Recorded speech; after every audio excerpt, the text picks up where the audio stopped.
Alright, this is episode 2 of my Terranigma review. As you can see, I am at the load screen, just restarted the game. We were just about to leave the village here. You have the ominous music playing, everybody's frozen.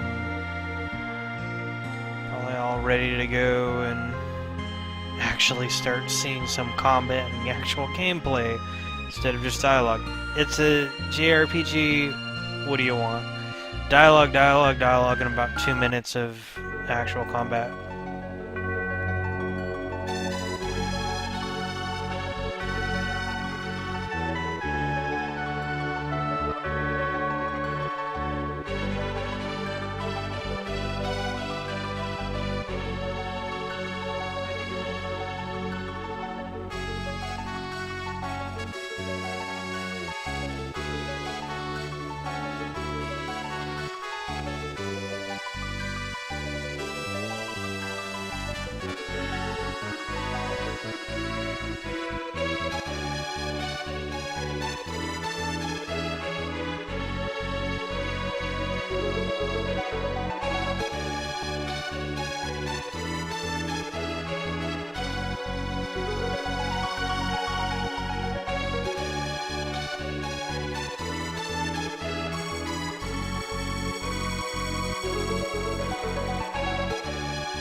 Okay, I was quiet there for a sec, but again, the soundtrack, I wanted to give you that full experience.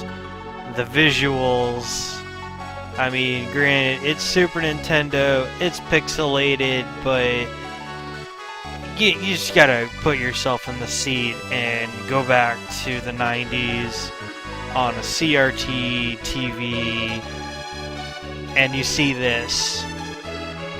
It blew my mind. Like,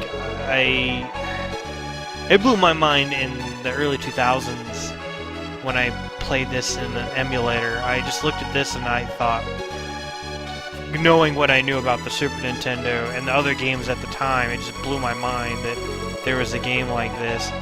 As you can see, it's a really bizarre landscape. You got weird stuff going on with Mode 7 up top, where you can see, looks like stuff.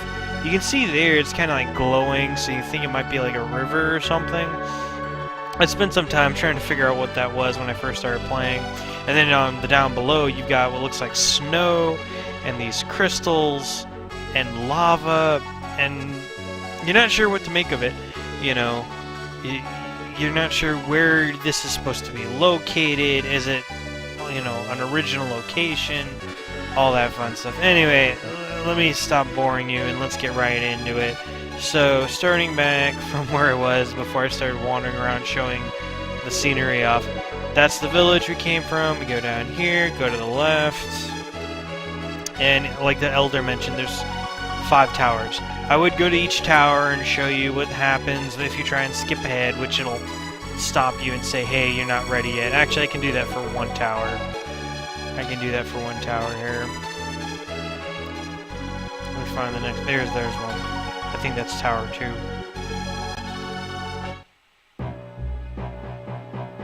Tower 4. Doesn't matter.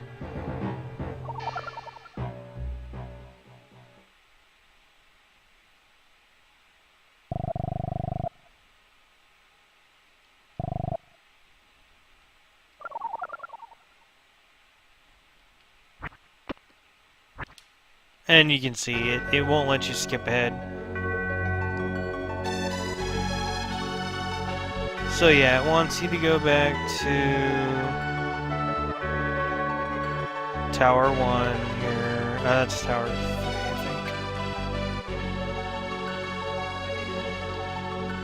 think. So yeah, I believe this is Tower 1. I could be wrong though. Nope, Tower 1. So it shows the little animation. You saw this in the opening, if you watched the last video.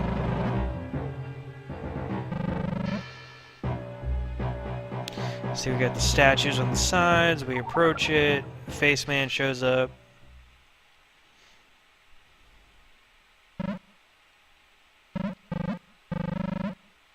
Which is ironic because we went to the other tower and it basically said, hey, you're not ready, but he didn't freak out.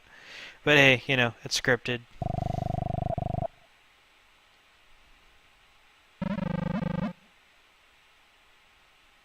Fuck it.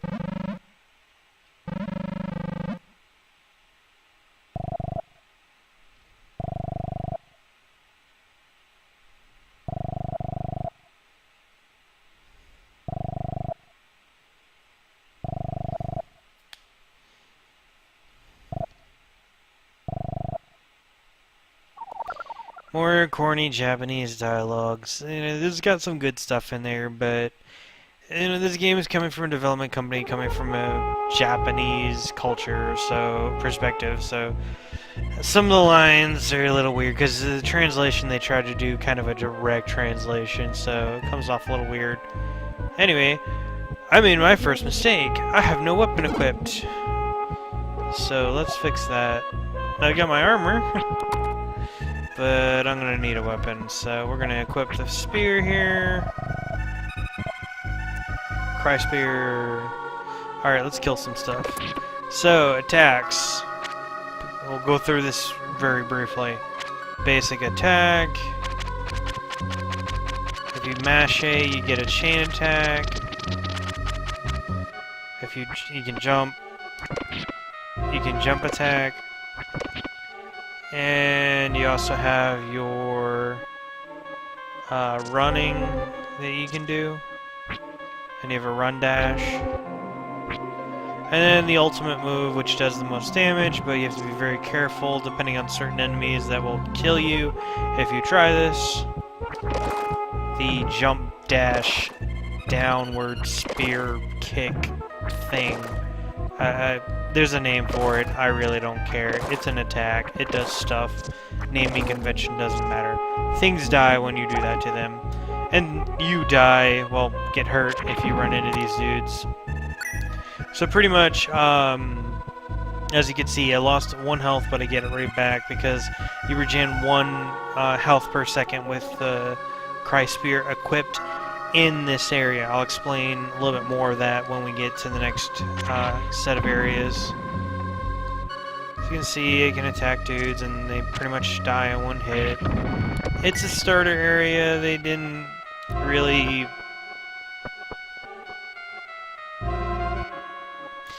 You know, you're learning the ropes here. You haven't attacked anything yet, so you kill dudes, you get gems. Now we get interesting. I forgot to show you that last one there. That was from L and R. If you hold down L or R, you can block certain projectiles, not all. So we're sitting here looking for stuff to kill.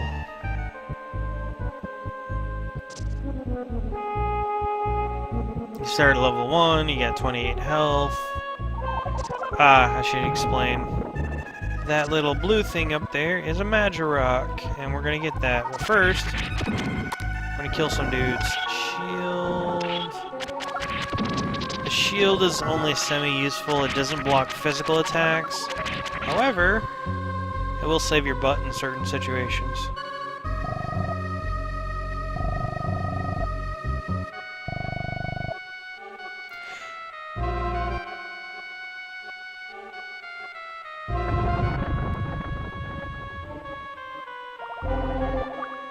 So, for these towers, you basically run into a situation where you've got the,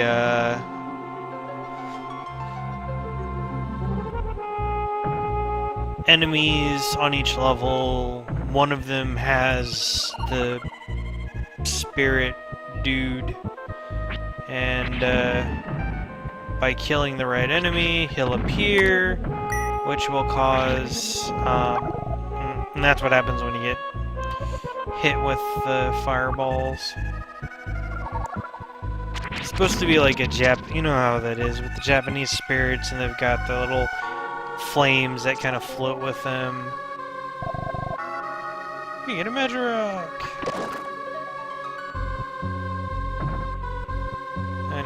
We're gonna go up the tower here. Now we get into some tougher dudes. These guys are hard if you don't... They can fuck you up if you don't know what you're doing. You basically gotta figure out the pattern of where their lance goes. The big pain in the ass is when you fight two at once. Because then... Now... And you gotta keep in mind, I came from a perspective of not having any armor equipped. Once you back him into the corner, though, it becomes pretty easy to kill him.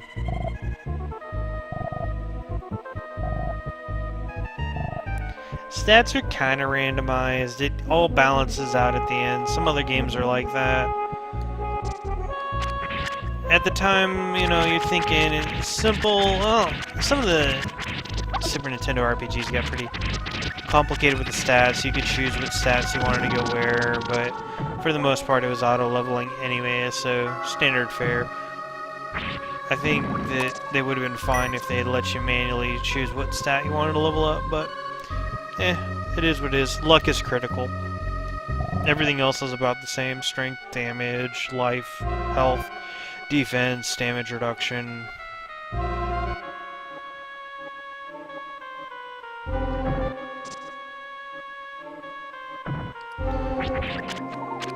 And we get our little spirit here.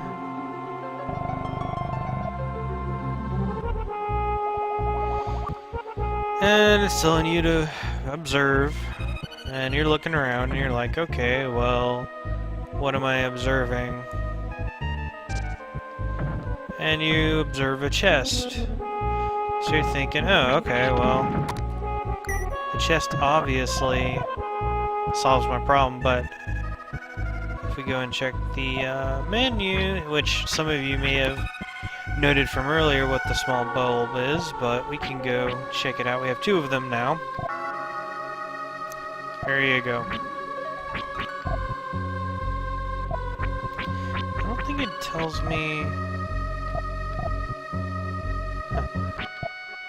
Interesting. I'm curious now. I want to check out what these dialogues say.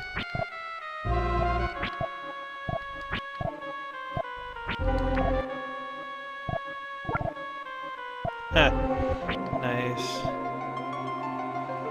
And then we can see the levels here. This is what the map looks like. The map is semi-useful. Like, I usually don't use the map. You can, and it'll show you where things are, I guess, but... See, that's pretty much it. Moving along. So yeah, small bulb's not the answer. Some of you may have noticed it already and are screaming at me saying, "Hey, stupid, I know what you need to do, don't show me anymore." This whole thing is observation, but I'm gonna jump ahead. I'm not gonna waste any more time. Basically what it's getting at is it's different from the room below you. You can see these windows, and if you'll look, you'll see one of them is broken open. So we can go through the window. Takes us outside the tower, where you can climb down the chain and climb up the new chain.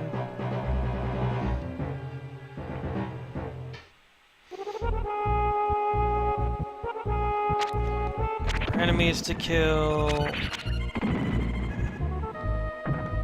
I'm gonna start speeding up a little bit here in the interest of boredom. Now, yeah, see, that's what I mean by enemies where you gotta be careful. You don't, dashing attack is not always a solution, but there are certain enemies where it becomes extremely useful.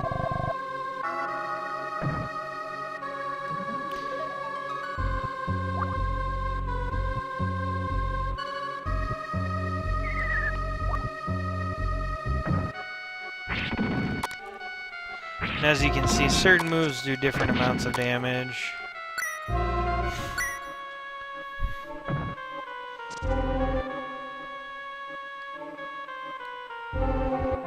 think this guy's got the,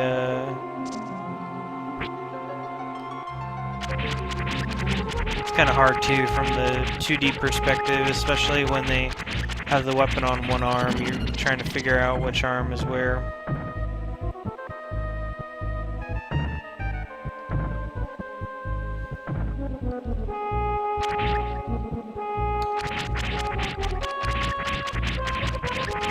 Yes, I am taking a huge risk there, but it worked out for me, so I'm gonna roll with it.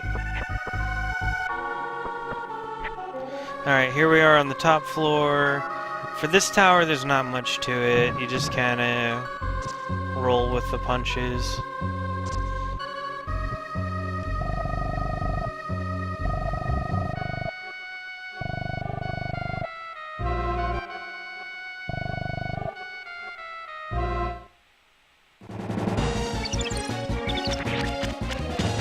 Now these are stronger versions of the purple guys that we were fighting, so we gotta be careful when we're fighting them, as they don't take much damage from you to start off with.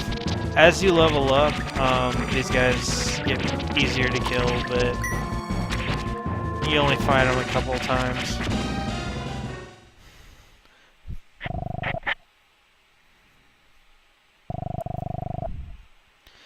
Keyword there, that's where you kind of crack open. So we're in this area, but it's still Earth. Earth is mentioned, so that's a very interesting note when I read that for the first time. It kind of hit home like, okay, well, where on Earth is this?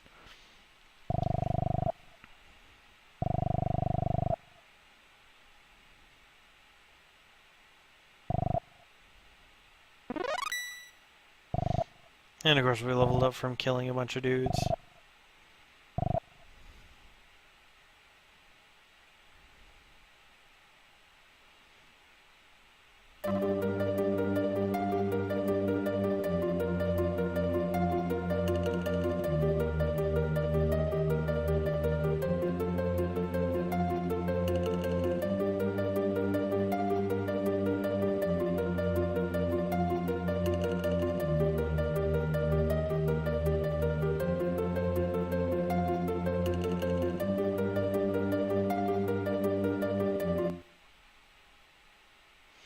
Alright, while I have a little bit of silence here, that room, I love it. The music, I love it. Whole thing is amazing.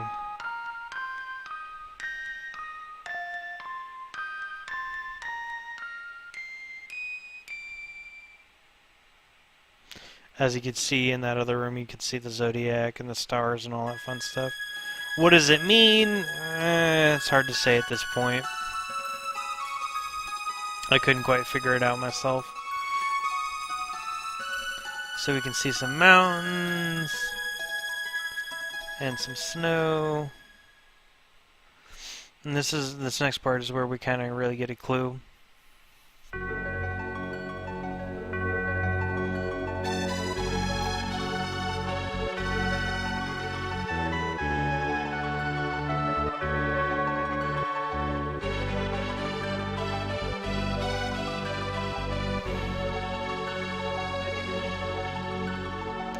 Note it was Eurasia, so both Europe and Asia.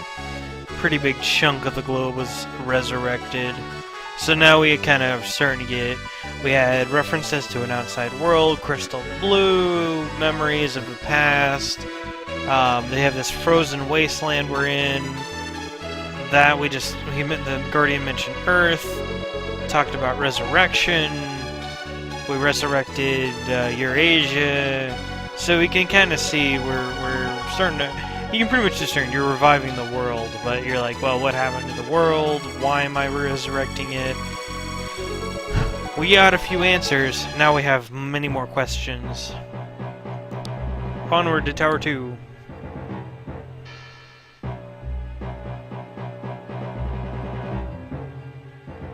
Now, to be fair, you can go into town in between, but when you resurrect a tower, if you actually check out the village, the villagers have, some of them, very few, but some of them have gone from the frozen blue color to active again, and you can go buy and sell certain things. But when I played this originally, I kind of figured I needed to keep going through the towers, so we'll just keep going strong through the towers. We're doing okay so far, so there's really no point to go back to town just yet. We will reach a point where we'll have to go back, but right now it's not that big of a deal. We're just going to crush through the whole thing. More puzzles! Yay! Gems are always nice. Important note, you can pick up these things and do decent amounts of damage to enemies.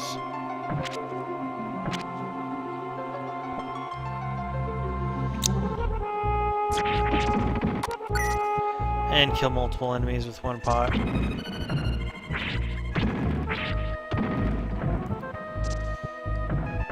They seem pretty weak in these towers, but enemies do get tougher in future areas. I wouldn't say they're necessarily significantly more difficult, but reasonably more difficult is definitely accurate. But yeah, I talked about, we got the statues, they have the jewels on their forehead.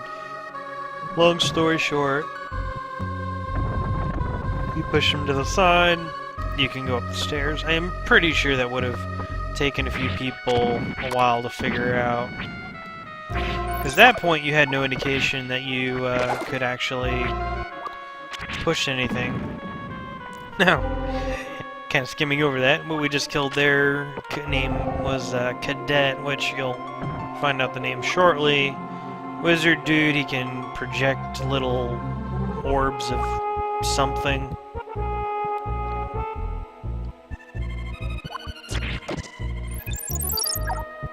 Which you can block that with the shield attack. I'm trying to get him to do his other attack here. Yep, see, he casts this look thing, and at this point I'm frozen. I'm not touching anything. I'm not doing anything.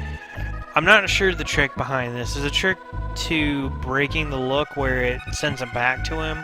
If you do the wrong option, it'll freeze your character, and at other times it'll do weird stuff. I'm not sure what the trick to that is. It might be random. I have a feeling it's not, but I haven't quite figured that one out. You don't fight many cadets in the grand scheme of the game, so for me it really wasn't worth investigating. So as you can see, I'm pretty much locked down to this side of the room. I can't quite get up here just yet, so I gotta go back downstairs and go to the other side now.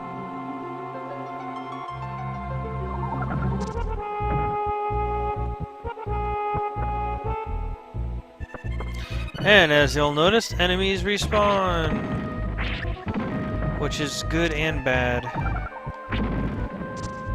In mazes, it's bad. For grinding, it's good.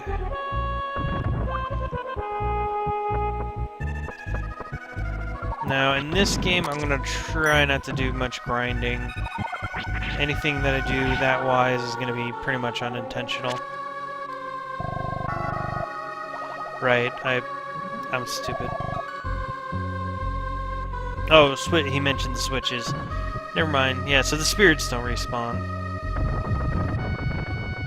Or they might, I'm not sure. It really doesn't matter. So yeah, we hit the switches. Now we can keep going.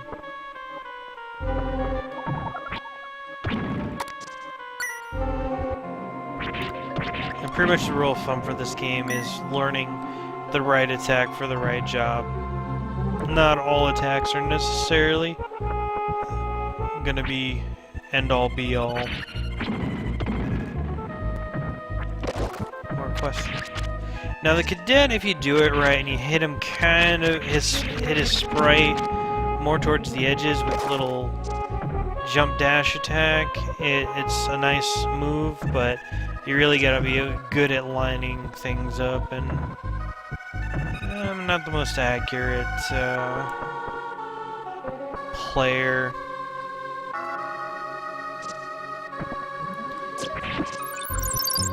You can see these guys are a little bit tougher.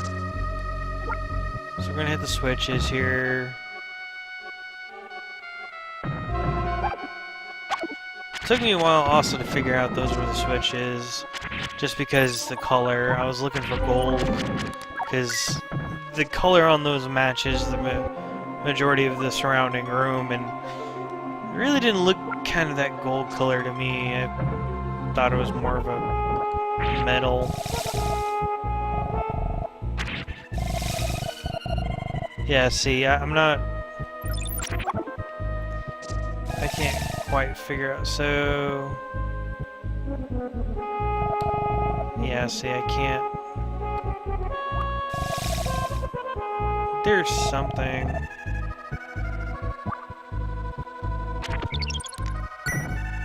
Something to that, I'm just not sure what it is.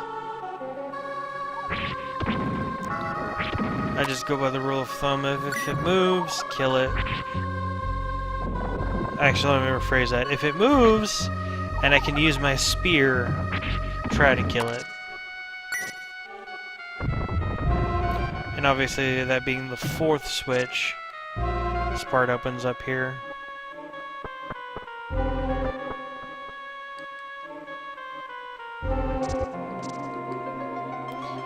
So it's nice and Magirock. I'll show you guys the magic probably in the next video.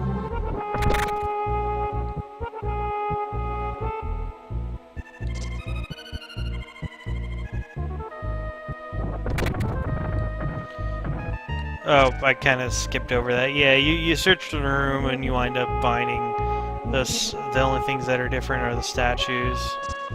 We came up that way, so now we're gonna go up north here. And we're over here now. And you'll see... And this is where I learned about the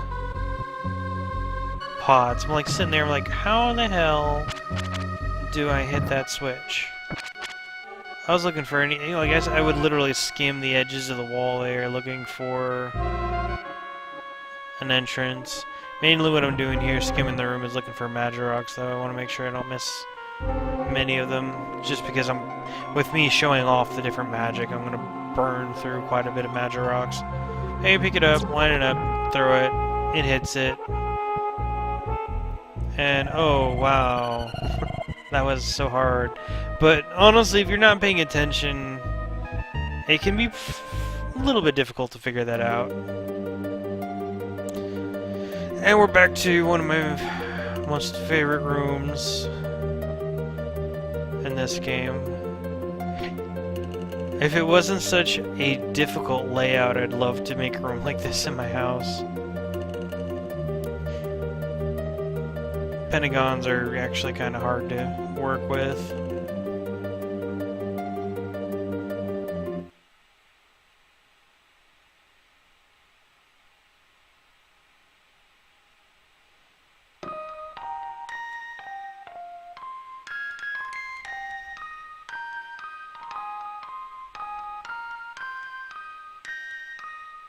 I think... Is that Africa? I'm not sure.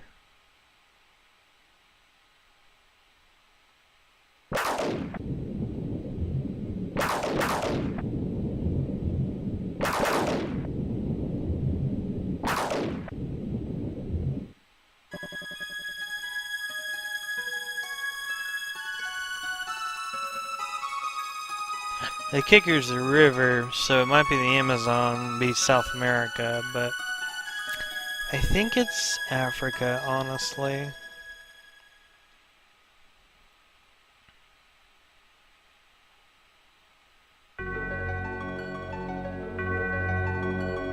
And it's actually South America, my mistake.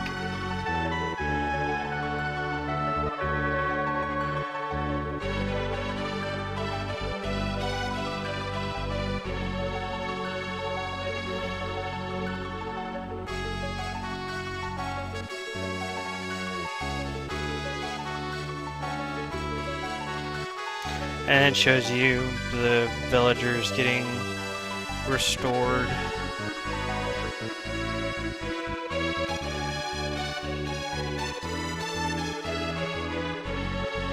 Alright, well, it's kind of short notice. I'm going to go ahead and show you guys the magic system in the next video. But first, let's go back to the village and save. As soon as I figure out how to get back there.